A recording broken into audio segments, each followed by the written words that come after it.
1960 жылдары қазақ жанды ғалым Алан Медоев Балқаштың солтүстік жағындағы Саяқ, Шұбартау, Шыңғыстау жорғаны түгел аралап, жартастағы суреттерді зерттеп, бұл мәдениетті Саяқ мәдениеті деп атады.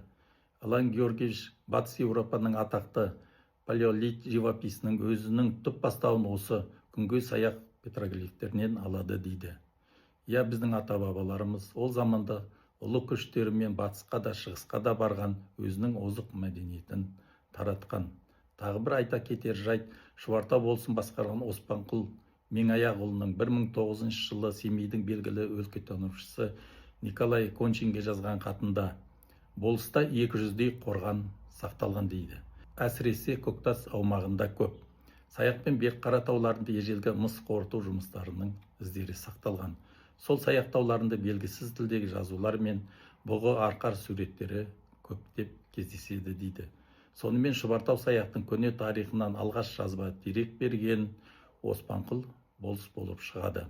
Осы жолғы сапарымызда күнгей Саяқта Бұзаубай өзегінде жартастардағы көне суреттерді арнайы барып көрдік. Әсіресе күн басты Тәңірие, түйе керуені, салт атты адамның суреті өте әдемі бейнеленген. Бұл жерлер Саяқтан 25 шақырым батысқа қарай Шеңгелді мен Бұзаубайдың түйіскен тұсында. Оң жағы Шеңгелді өзегі, сол жағы Бұзаубай. Саяқ, Бұзаубай өзегіндегі шатқалдағы суреттер. Мынау керуен кетіп барады, түйе. Мынау Ерекше, алып жатырық, садаға бар адам садаға атайын деп тұр. Ана салт адам бар. Мынау керуеннің басында салт адам. Мына суретте мына бұғы мынау қабан ба немін? Бизон сияқты.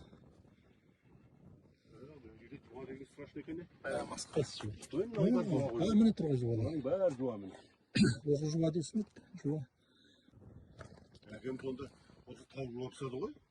Сол кезде кетіп қалады арада. Жаңа айранын алады да, соны айранға турап, осының бәрін ішіп, сол жақтан ішіп.